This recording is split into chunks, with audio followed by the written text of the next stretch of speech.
नमस्कार, India voice पर स्वागत है आपका। मैं हूं आपके साथ प्रियंका मिश्रा। बुलेटिन की करेंगे शुरुआत। पहली खबर लखनऊ से सामने आ रही है। युवाओं के मुद्दे पर सपा यूथ विंग चलाएगी अभियान। युवाओं के मुद्दे पर सपा यूथ विंग चलाएगी अभियान। सपा की युवा संगठन 1 माह तक चलाएंगे कार्यक्रम। 9 से 31 अगस्त तक सदस्यता अभियान की शुरुआत। 2 सितंबर से पीडीए पौधारोपण, 3 सितंबर से संपर्क कार्यक्रम। 9 सितंबर से पीडीए पौधारोपण, 3 सितंबर से संपर्क कार्यक्रम। विभिन्न कॉलेजों विश्वविद्यालयों में चलेगा कार्यक्रम। 7 सितंबर को युवाओं की राजनीति में भागीदारी पर होगी चर्चा। वहीं 10 सितंबर को मेधावी छात्र छात्राओं का सम्मान कार्यक्रम।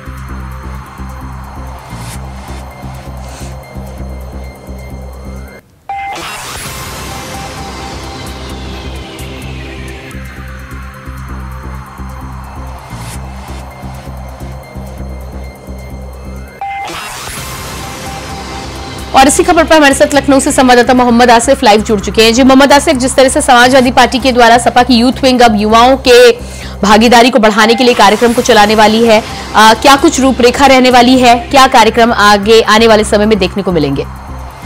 जी बिल्कुल प्रियंका, जिस तरह से लोकसभा चुनाव में पीडीए फार्मूला हिट होने के बाद कहीं न कहीं समाजवादी पार्टी का उत्साह जो है काफी बढ़ा है और इसी पीडीए फार्मूले पर ही अब 2027 की दिशा भी दिखानी शुरू कर दी है समाजवादी पार्टी ने।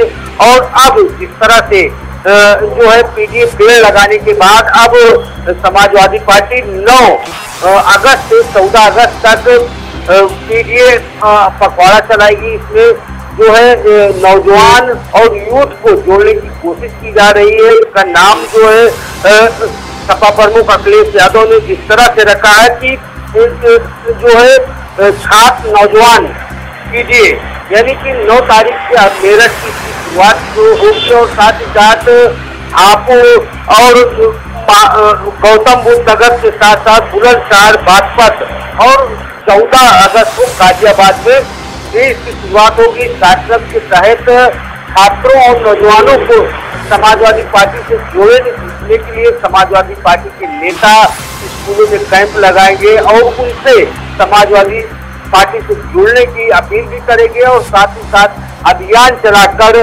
जो बीजेपी सरकार की खामियां उनको गिनाने का भी काम करेंगे। जी प्रियंका जी बिल्कुल, तो कहीं ना कहीं युवाओं को साथ लेकर जिस तरह से समाजवादी पार्टी भागीदारी बढ़ाने की बात कर रही है आगे आने वाले समय में पीडीए फॉर्मूले के साथ ही साथ, क्योंकि 2027 का चुनाव भी उपचुनाव के बाद आगे आने वाला है, ऐसे में समाजवादी पार्टी राष्ट्रीय स्तर पर बढ़ोतरी करने के साथ ही साथ युवाओं की भागीदारी पर खास महत्व और जोर दे रही है।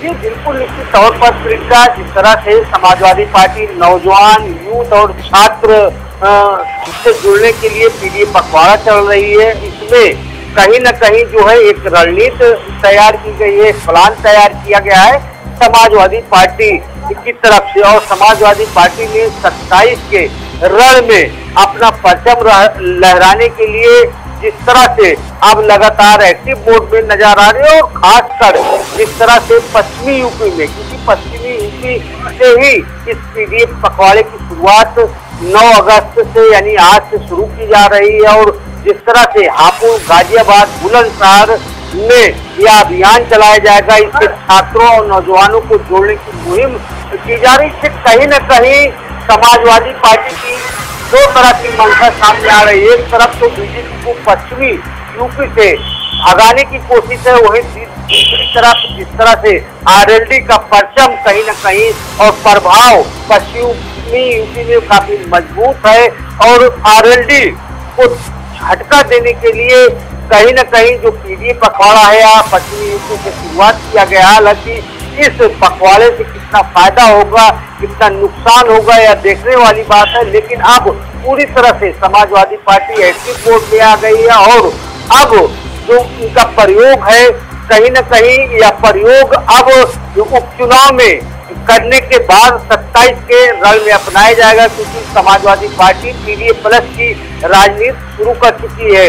यानी कि दलित, पिछड़ा, अल्पसंख्यक के साथ साथ जिस तरह से ब्राह्मण कार्ड खेलते हुए समाजवादी पार्टी ने एक मैसेज दिया कि वह ब्राह्मण हितैषी है और उसके बाद जिस तरह से नौजवान, छात्र और यूथ के लोगों को जोड़ने के लिए अब समाजवादी पार्टी अभियान चलाएगी, सदस्यता भी अभियान भी चलाएगी। सदस्यता अभियान में यूथ और छात्र जोड़े जाएंगे और कॉलेज और स्कूलों के सामने यह अभियान चलाया जाएगा। तो ऐसे में कहीं न कहीं 27 के रण में जीत के लिए, बड़ी जीत के लिए बड़ी तैयारी कर रही समाजवादी पार्टी की तरफ से। जी बिल्कुल मोहम्मद आसिफ, आप बने रहिएगा हमारे साथ। तो 2 सितंबर से पीडीए अभियान के तहत पौधारोपण कार्यक्रम, साथ ही साथ स्कूल कॉलेजों में जाकर छात्रों को पार्टी से जोड़ने का कार्यक्रम चलाएगी समाजवादी पार्टी।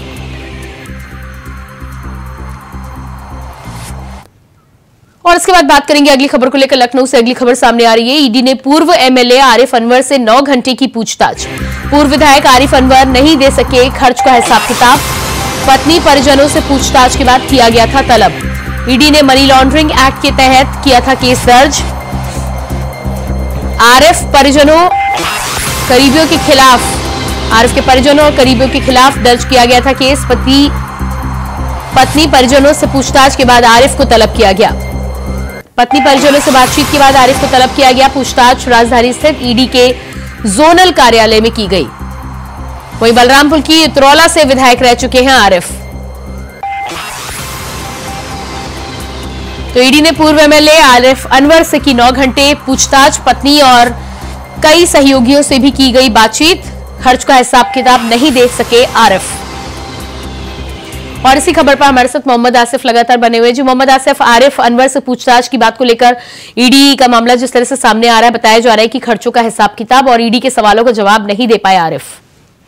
प्रियंका, जिस तरह से समाजवादी पार्टी के पूर्व विधायक अनवर हाशमी जो बलरामपुर से विधायक रह चुके हैं, उन पर 32 मुकदमे दर्ज हैं, वह जेल भी जा चुके हैं।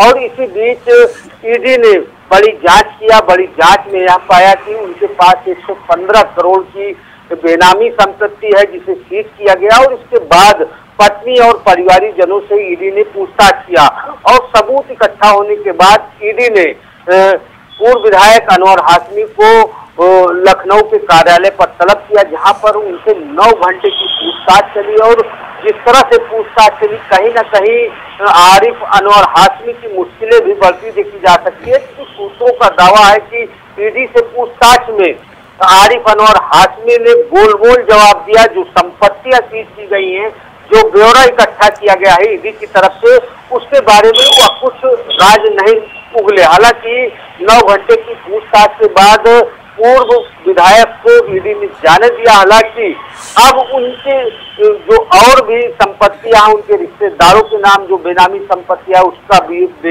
ब्यौरा ईडी इकट्ठा कर रही है। तो माना जा सकता है कि जिस तरह से अकूत संपत्ति इकट्ठा की थी पूर्व विधायक अनवर हाशमी ने, अब उनके साम्राज्य पर ईडी का शिकंजा लगातार कसता जा रहा है। और कहीं न कहीं जिस तरह से समाजवादी पार्टी के कई विधायकों और पूर्व विधायकों पर ईडी की नजरें हैं, उनमें से अनवर हाशमी का भी नाम अब सुर्खियों में आ चुका है। उनसे पूछताछ हो चुकी है और जिस तरह से उनकी पत्नी और परिवारजनों से पूछताछ हुई, ऐसे में बड़ा सबूत भी ईडी के हाथ लगा है। क्योंकि पूछताछ के दौरान पता चला है कि ईडी सारे सबूतों को लेकर साथ बैठी थी और उसी पर सवाल जवाब किया जा रहा था। लेकिन सपा के पूर्व विधायक अनवर हाशमी जो है इन सवालों से बचते नजर आए। फिलहाल अब देखना होगा कि जिस तरह से ईडी का शिकंजा कसता जा रहा है, उनकी 115 करोड़ की संपत्ति जब्त हो चुकी है और भी संपत्तियों का पता लगाने के लिए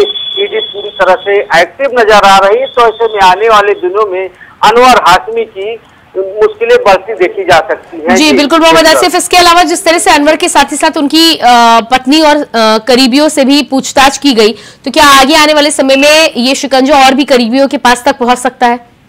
देखिए, जिस तरह से ईडी की कार्रवाई चल रही है, ईडी पहले ही सारे दस्तावेज और सबूत इकट्ठा कर चुकी है और जब पूछताछ हो रही थी तब भी दस्तावेजों और सबूतों के आधार पर ही ईडी अनवर हाशमी से पूछताछ कर रही थी। हालांकि आरोपी जो भी रहता है, चाहे जिस मामले में रहता है, वो अपने ऊपर लगे आरोपों के बारे में जो है सीधा जवाब नहीं देता, लेकिन जिस तरह से ईडी ने सबूत इकट्ठा किया है, परिवारजनों से पूछताछ की है और साथ ही साथ उनकी संपत्ति का ब्यौरा भी इकट्ठा किया है, तो ऐसे में यह माना जा सकता है कि अब आने वाले दिनों में समाजवादी पार्टी के पूर्व विधायक अनवर हाशमी की मुश्किलें बढ़ती देखी जा सकती है। और जिस तरह से पूछताछ के बाद 9 घंटे पूछताछ हुई, उसमें कई अहम सुराग भी ईडी के हाथ लगे हैं। अब इन्हीं सुरागों के आधार पर ईडी का शिकंजा और तेजी से अनवर हाशमी पर बढ़ता देखा जा सकता है। जी बिल्कुल मोहम्मद आसिफ, इस तमाम जानकारी के लिए बहुत शुक्रिया आपका। और उसके बाद अगली खबर दिल्ली से सामने आ रही है। श्री कृष्ण जन्मभूमि शाही ईदगाह विवाद मामला, सुप्रीम कोर्ट में आज होगी मामले की सुनवाई। 2 जजों की बेंच आज मामले में करेगी सुनवाई। इलाहाबाद हाईकोर्ट के फैसले के खिलाफ याचिका, हाईकोर्ट ने 18 याचिकाओं को सुनवाई के योग्य माना था। इसी फैसले के खिलाफ मुस्लिम पक्ष सुप्रीम कोर्ट पहुंचा है। हिंदू पक्ष ने सुप्रीम कोर्ट में दाखिल की है कैविएट। इलाहाबाद हाईकोर्ट ने हिंदू पक्ष में दिया था फैसला। तो मुस्लिम पक्ष के द्वारा हाईकोर्ट में इस बात की दलील दी गई थी कि इन मुकदमों को खारिज किया जाए, जिस पर हाईकोर्ट ने कहा था कि ये फैसले मुकदमे सुनने लायक हैं। ऐसे में सुनवाई योग्य होने के कारण इस याचिका के बाद एक स्टेप ऊपर उठकर सुप्रीम कोर्ट का रुख किया है मुस्लिम पक्ष ने। अब देखना होगा कि आज सुप्रीम कोर्ट में इस मामले को लेकर क्या कुछ फैसला निकलकर सामने आता है। आपको पहले बता दें कि 18 याचिकाओं को लेकर हाईकोर्ट ने साफ कर दिया था कि ये तमाम याचिका सुनने योग्य है और हाईकोर्ट इस मामले पर सुनवाई करेगा। मुस्लिम कोर्ट ने हालांकि इन याचिकाओं को 1999 के वर्षिप एक्ट के तहत खारिज करने की मांग की थी। और इसी खबर पर मथुरा से हमारे साथ संवाददाता मोहम्मद फारूक जुड़ चुके हैं। जी मोहम्मद फारूक, जिस तरह से हाईकोर्ट ने इन सभी 18 याचिकाओं को सुनने योग्य माना था, अब सुप्रीम कोर्ट मुस्लिम पक्ष पहुंचा है, क्या कुछ आज फैसले में सामने आ सकता है और क्या कुछ दलीलें मुस्लिम पक्ष की हैं? जी प्रियंका, बिल्कुल जो है पहले से ही हिंदू पक्ष जो है सुप्रीम कोर्ट जा चुका है, क्योंकि सुप्रीम कोर्ट में उन्होंने कैविएट दाखिल किया है। जिस तरीके से हाईकोर्ट का फैसला आया था, हाईकोर्ट के फैसले में जो 18 मुकदमे चल रहे थे उनको सबको सुनने योग्य माना था और 7 रूल 11 पे जो बात चल रही थी, यानी जो सुनवाई 7 रूल 11 के अंतर्गत हो रही थी, वो 7 रूल 11 को खारिज करते हुए मुस्लिम पक्ष को जो है एक झटका लगा था और सारे मुकदमे जो है हाईकोर्ट की बेंच ने सुनवाई योग्य माने थे। इसी को लेकर मुस्लिम पक्ष जो है सुप्रीम कोर्ट गया हुआ है और सुप्रीम कोर्ट में, लेकिन हिंदू पक्ष ने पहले से ही सुप्रीम कोर्ट में कैविएट अपना लगाया हुआ है और जो मुस्लिम पक्ष है आज उनकी जो है सुनवाई चल रही है। पहले से ही एक मुकदमा और वहां चल रहा था, जो हाईकोर्ट ने ASI का सर्वे के आदेश करे थे, अमीन सर्वे के श्री कृष्ण जन्मभूमि और ईदगाह, जो ईदगाह है उसके ASI सर्वे के आदेश करे थे, उस पर सुप्रीम कोर्ट गया था मुस्लिम पक्ष और मुस्लिम पक्ष को जो है कोर्ट से इस्तीफा किया था। तो कहीं ना कहीं मुस्लिम पक्ष को भी एक राहत की बात थी, उसकी भी सुनवाई है। आज दोनों मामलों की सुनवाई है। अब देखते हैं कि सुनवाई में सुप्रीम कोर्ट से क्या आदेश होता है और क्या जो है सामने निकल कर आता है इस तरीके का। जी बिल्कुल, तो इस पूरे मामले में अब सुनवाई का इंतजार करना होगा कि सुप्रीम कोर्ट क्या कुछ इस पर फैसला सुनाता है। हालांकि हाईकोर्ट ने पहले ही इन तमाम मुकदमों को लेकर कह दिया है कि मुकदमे सुनवाई करने योग्य हैं। मुस्लिम पक्ष बार बार 1991 के वर्शिप एक्ट का हवाला देते हुए नजर आ रहे हैं, तो क्या आपको लगता है कि आज कोर्ट में दलीलों के दौरान और भी कुछ नई बातें सामने आ सकती हैं? जी बिल्कुल, ये प्लेसेस ऑफ वर्शिप एक्ट 1991 का जो है उसका हवाला जो है मुस्लिम पक्ष दे सकता है, क्योंकि 1991 में प्लेसेस ऑफ वर्शिप एक्ट के तहत ये मामला जो है हाईकोर्ट में भी चल रहा था और 7 रूल 11 पे लगातार बहस चल रही थी। वही दलीलें मुस्लिम पक्ष अपनी सुप्रीम कोर्ट में रख सकता है और सुप्रीम कोर्ट में जब ये दलीलें रखी जाएंगी तो उसमें देखना है कि सुप्रीम कोर्ट में इन दलीलों पर कितनी सुनवाई होती है, या हिंदू पक्ष के लिए भी अभी और आगे तारीख मिलती है। पहले हिंदू पक्ष की अपनी, क्योंकि हिंदू पक्ष का भी जो है कैविएट लगा हुआ है, उधर मुस्लिम पक्ष अपना प्लेसेस ऑफ वर्शिप एक्ट 1991 का हवाला दे सकता है। तो दोनों लोगों को सुनने के बाद ही शायद सुप्रीम कोर्ट में जी कोई फैसला आ सकता है। जी बिल्कुल मोहम्मद फारूक, तो आप नजर बनाए रखिए। फिलहाल इस तमाम जानकारी के लिए बहुत शुक्रिया आपका। और इसके बाद अगली खबर दिल्ली से सामने आ रही है। मनीष सिसोदिया को सुप्रीम कोर्ट से जमानत। मनीष सिसोदिया को सुप्रीम कोर्ट से बड़ी राहत। सिसोदिया को अपना पासपोर्ट जमा कराना होगा। सुप्रीम कोर्ट ने मनीष सिसोदिया पर फैसला सुनाते हुए ये आदेश जारी किया है। 10 लाख के मुचलके पर सिसोदिया को जमानत। करीब 17 माह के बाद जेल से छूटेंगे मनीष सिसोदिया। दिल्ली शराब घोटाला मामले में सिसोदिया को जमानत। दिल्ली शराब घोटाला मामले में सिसोदिया को जमानत। सिसोदिया को अपना पासपोर्ट जमा कराना होगा। 10 लाख के मुचलके पर सिसोदिया को जमानत। सत्य की जीत हुई है और मैंने जैसा पहले से कहा कि इस मामले में कोई भी तथ्य, कोई भी सत्यता नहीं थी। जबरदस्ती हमारे नेताओं को पकड़ पकड़ के जेल में रखा गया। मनीष सिसोदिया जी को 17 महीने तक जेल में रखा गया। क्या भारत के प्रधानमंत्री उनके जीवन के इन 17 महीनों का हिसाब देंगे? क्या भारतीय जनता पार्टी उनके इन जीवन के 17 महीनों का हिसाब देगी, जो शायद दिल्ली के स्कूलों को बनाने में काम आता, बच्चों को अच्छी शिक्षा देने में काम आता? जिंदगी के वो 17 महीने आपने जेल में डालकर बर्बाद किए मनीष सिसोदिया के। माननीय सर्वोच्च न्यायालय का हृदय से आभार है, सर झुका के नमन है कि लंबे इंतजार के बाद न्याय मिला। एक फैसला आम आदमी पार्टी के पक्ष में, मनीष सिसोदिया जी के पक्ष में, और एक एक कार्यकर्ता इस फैसले से उत्साहित है। एक एक देशवासी, दिल्ली का नागरिक इस फैसले से खुश है और सब ये मानते थे कि हमारे नेताओं के साथ जोर जबरदस्ती और जाति हुई है। हमारे मुखिया अरविंद केजरीवाल जी को अभी भी जेल में रखा है। सत्येंद्र जैन जी को अभी भी जेल में रखा है। मैं उम्मीद करता हूं जल्द ही उनको न्याय मिलेगा। प्रभु से प्रार्थना करता हूं जल्द ही वो बाहर आएंगे। और आज ये जो फैसला आया है, मैं समझता हूं केंद्र की सरकार की तानाशाही पर एक जोरदार ये प्रक्रिया ही तो दंड बन गई थी। आपने जानबूझकर, कभी ईडी आती है कहती है ये जवाब दाखिल करना है, वो जवाब दाखिल करना है, ये सप्लीमेंट्री दाखिल करनी है, वो चार्जशीट दाखिल करनी है। आपने 17 महीने यही तो खेल खेला मनीष सिसोदिया के साथ। तो इसलिए मैं कह रहा हूं कि फिर दोहरा रहा हूं, एक पैसे मनीष सिसोदिया के घर से बरामद नहीं हुए, एक पैसे उनके बैंक अकाउंट से बरामद नहीं हुए, एक पैसे उनके यहां से कोई सोना गहना प्रॉपर्टी नहीं मिला।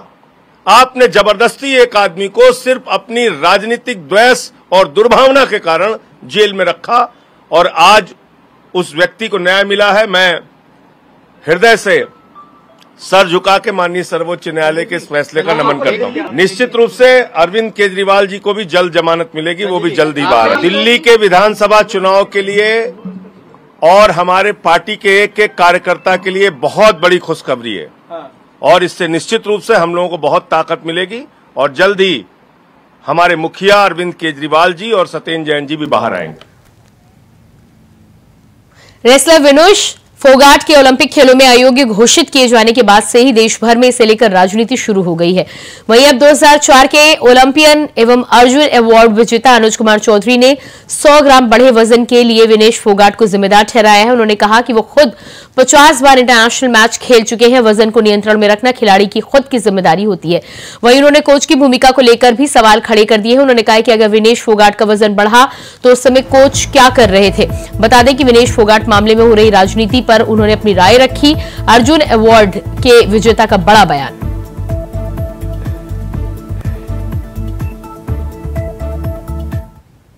50 के करीब इंटरनेशनल टूर्नामेंट खेला हुआ, 40, 45, 50 जो भी रहे। तो वहाँ वजन कम करना व्यक्तिगत मेरी अपनी जिम्मेवारी है। आप किस लेवल के टूर्नामेंट में आप खेल रहे हो, ओलंपिक से बड़ा कोई टूर्नामेंट नहीं होता। उसमें जिम्मेवारी स्वयं विनेश फोगाट की थी वेट लाने की, और उसके साथ जो कोच थे वो क्या कर रहे थे, उनका क्या काम था। और मैंने देखा वेट लेने में या देने में इस तरह से, अब भाई यहाँ वेट कम कर दिया या साजिश हो गई या वो, तो भाई मुझे ये सब चीज़ें नहीं लगती साजिश, क्योंकि वेट उसी मशीन पे तो अमेरिका ने दिया। उसी मशीन पे इंडिया ने दिया और सबके सामने दिया। वेट कम लाना ना होना तो कोचों की जिम्मेवारी थी।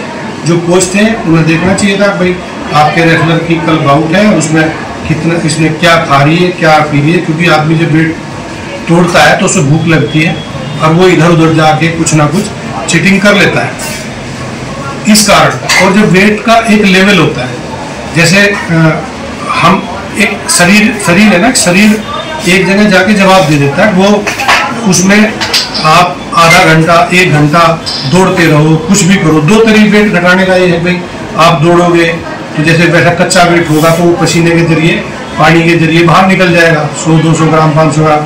तो पसीने के बाद जब हम वर्कआउट करते थे या खिलाड़ी भी करता था कोई, नॉर्मली यदि वो स्वस्थ है उस तरह, तो एक ट्रेनिंग में 2-2.5 किलो वेट घटा देते हैं। जो सीनियर खिलाड़ी है पूरे इन्होंने भी घटाया होगा। मथुरा में जमीनी विवाद को लेकर 2 पक्षों में झगड़ा होने का वीडियो सोशल मीडिया पर जमकर वायरल हो रहा है। वीडियो में एक पक्ष अपने हाथों में लाठी डंडा लेकर दूसरे पक्ष पर हमला कर रहा है, तो वहीं झगड़े की सूचना पर इलाके की पुलिस भी मौके पर पहुंच गई है और मामले की जांच में जुट गई है।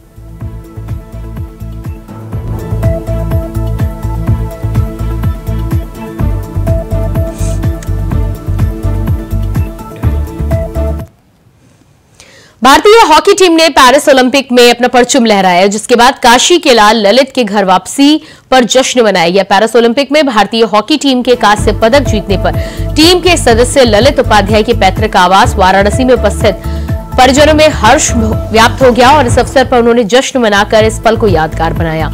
देश की टीम ने विदेश में भारत का गौरव बढ़ाया है और पदक लेकर स्वदेश लौटेगी। इस अवसर पर काफी संख्या में लोगों ने हर्षोल्लास के बीच टीम के प्रदर्शन को लेकर प्रसन्नता जाहिर की।